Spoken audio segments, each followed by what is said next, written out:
We are coming to our second input today. This is Dr. Anna Stünzi, who is a lecturer at Switzerland's renowned business school HSG, which is, by the way, a partner of SGH, acronyms almost the same. And Anna is also a president of a grassroots think tank on foreign policy in Switzerland called Foraus, Forum Außenpolitik, and on the board of Descartes Finance. So Anna, the floor is yours. Welcome to Warsaw. Thank you, Pablo. And you came to Warsaw by train. So Anna is the one. Follow her example. I tried it even with 2 little kids. Thank you. Thanks a lot for the organizing. Thanks a lot for the invitation. It's very great to come here. And actually, the train is very nice. It works, and it worked perfectly. And I had a nice bed last night, so that kind of rewarded me for the night train. So I chose the title Green Unicorns today because I was asked to give a bit an outsider perspective on what has happened in the last couple of years. We've heard it a little bit before in the speeches. And the good thing of being here is, of course, I can show some numbers and some slides, but I can also kind of zoom out a bit of what is happening. And the reason for that is that we started working on this topic about 7 years ago. We realized that with the Paris Agreement, it has been said before, is of course, it's not just that all countries have the demand to define their own climate targets, so mitigation and adaptation targets, but for the very first time, the finance industry actually had a really prominent role in an international agreement. And it was not just said that we need finance to achieve the targets, but it was said we need to align all financial flows to these targets. And what we observed is that, well, most of the financial industry, and in particular also in Switzerland, they were very busy with digitization, basically knowing like what happens inside the company, what do we have to do, how can we comply with demands from our customers, but also how can we react to new market entrants, small fintech startups who join the financial industry. And we said, well, if we combine these 2 topics, we probably have kind of achieve a goal that we started a conversation about what these climate targets mean for the financial sector, but we also may find some unicorns, and those in the startup area, of course, know what a unicorn means. It means a startup with a valuation over $1 billion. So let me go back to why in the last 7 years so many started talking about climate finance. If we want to stick to this 1.5 or 2 degree target, we have a certain amount of emissions that we can still emit. Simply because if we emit more emissions, the risk the temperature is going to increase more is increasing. And if we compare this to the reserves of coal, oil, and gas that we already know, we see that if we would burn all these fossil fuels, the emissions that we emit are way more than what is inside this budget. And that's what we talk about the carbon bubble, and that's basically the risk perspective of why a lot of financial actors now started talking about the role of finance in climate. Because on the one hand, the more we emit, the higher are the probabilities that we have damages from natural hazards, for example, that have to be paid, for example, from insurance companies. But also, everything that is owned by companies, such as these fossil fuels, of course, have investors behind. And if we suddenly know that we can't invest, or that we can't burn these fossil fuels anymore, these investments are much less of a value. The other perspective is that we just need enormous amounts of finance to continue the transition that we already started. Just the energy systems, the transportation sector, infrastructure, housing, all of this needs so much investments that we just can't wait for more years. And you see that while we're currently at around 600 billion per year that is invested, I'm sorry, the numbers are a bit small, I realize, we have to go up to about 3.5 trillion by 2030. What has happened in the last 7 years is basically we went from 0 to net zero.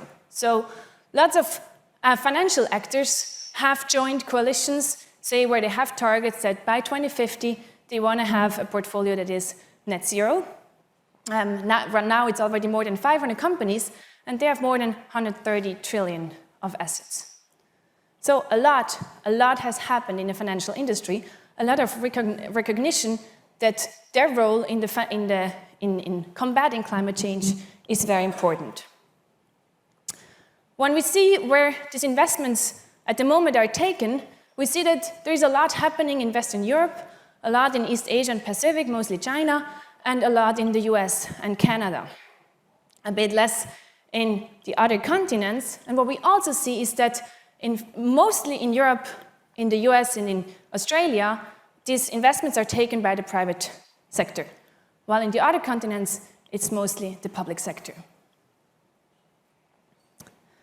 In addition to these kind of changes on the global scale, we see, of course, a vast increase just in the number of funds. But what we see is this is not just related to climate. More and more, the topic of sustainability, a bit more general, has come into mainstream. And as we've heard before, it's not a new topic. ESG has been around for years. But in the last couple of years, this has just exploded.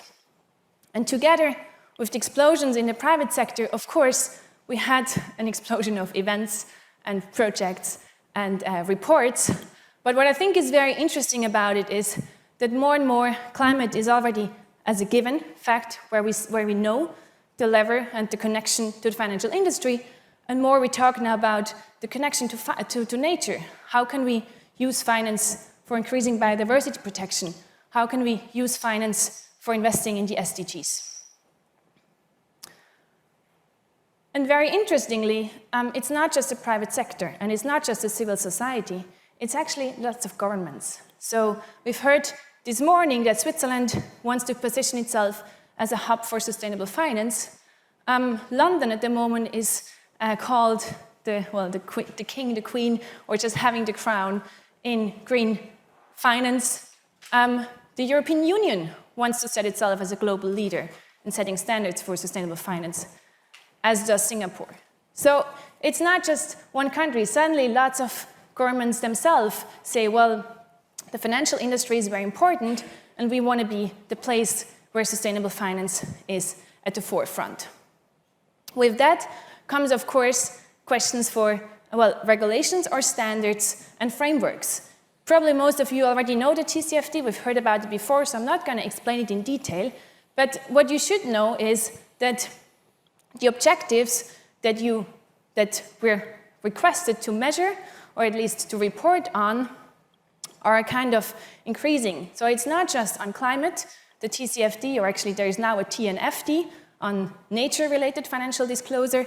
And of course, the green taxonomy of the European Union goes beyond climate. It also includes objectives on biodiversity, on water resources, on pollution, on circular economy. And all these different criteria will have to be included and aggregated by the financial sector. If we look at the past, transitions have happened. Transition in the energy sector have happened. So we started for heating, we started with wood fuels and coal. We added a little bit of oil and gas, and now we have more and more electricity. But what this shows is the majority of coal has actually been phased out or phased down in only 50 years. If we look at lighting, we started with whale oil and candles. And then we went to gas and kerosene. And now we're with electricity. So within less than 40 years, we basically phased out gas and kerosene for lighting. So it is possible that we have transitions. And it's possible that we have them in very short amounts of time. But we have to be aware that for the SDGs, we only have 8 years. For climate, we have 8 years, maybe 28, depending on where you are. So we have to be very fast. And this is where, as we've also heard before, of course, financial innovation comes to the play. Because a part of kind of a need for automation in financial industries anyway, SDG data is incredibly complex. Measuring 17 targets, but then also aggregating it and putting it together and reporting is really complex. You don't want to do this by hand. We have the demand from customers not only to be very speedy, to have a nice app, to be transparent, but we also have demands for being very sustainable, or at least getting data about how sustainable you are. And then, and I think that's also very important, the financial sector or financial players needed a little bit of a new story after the financial crisis. So kind of being able to contribute to solving these global goals helps for the story. But then there are also those who say, well, I see a business case. I want to enter this market. And just to show a little bit of what happened, 2 years ago, we made a mapping of how financial innovation, basically digital finance in Switzerland, is combined with sustainability. And while it is only a very small part still of the whole fintech landscape with a broad definition of fintech, more in digital finance, we see there are already some who really put both sustainability and digital innovation at the forefront, mostly in investment management. I'm sure you're going to talk about this in the second part of this day. If you look at the Nordic countries, you see a lot is happening there. So this brings me back to the unicorn that I showed in the beginning. And I think it's totally fine, but it's very important that we are aware there are different reasons or different wishes behind this unicorn. One is really about financing these SDGs. We want to achieve these targets. The other one is entering a market or staying in a market. And it doesn't have to be that they're counteracting, but we have to be aware that these are two different targets. And for some, it's basically a one-fits-all solution. Like we have to, as a state, comply with the climate targets. We also want to have a strong financial industry, so we combine all of this together. And we have to be very much aware what is our overarching goal. Because with that, with these different wishes, come also issues. One is that we've seen that some of the assets or investments that are labeled as green are maybe not that green. Another is that some actors who have pledged that they want to become net zero already had to leave the alliance again because they didn't want or they can't comply with actually the ambitiousness of these targets. And we see that most actors already started working on some of the SDGs, but not on all of them.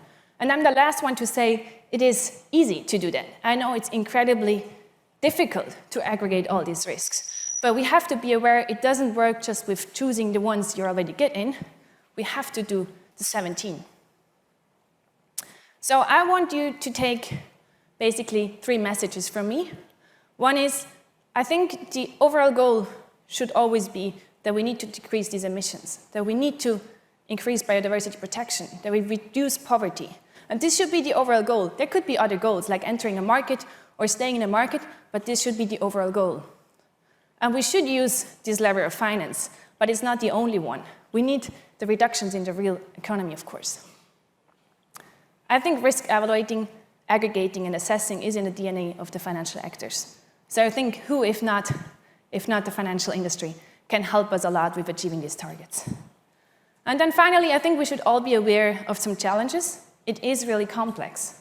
It is really complex, but let's work on it. The second is digitization and sustainability is everywhere. It's not just the financial industry where we suddenly need SDG experts or people who can code and aggregate data. It's everywhere. So there is some kind of fight for talents where you as a financial industry probably compete with WWF, but also Google and all the other companies who also want to have these experts. And finally, we all have to find a common language because long-term is very different in the area of environmental sustainability and in tech, for example. So if I would draw the equation nowadays, it would probably be more like this. I would say we need both anyway. You can maybe have more elements, but if you want to have your unicorn, I think you have to be aware of the SDGs and of digitization, but I'm very happy to discuss this with you, and with that, I thank you very much for your attention.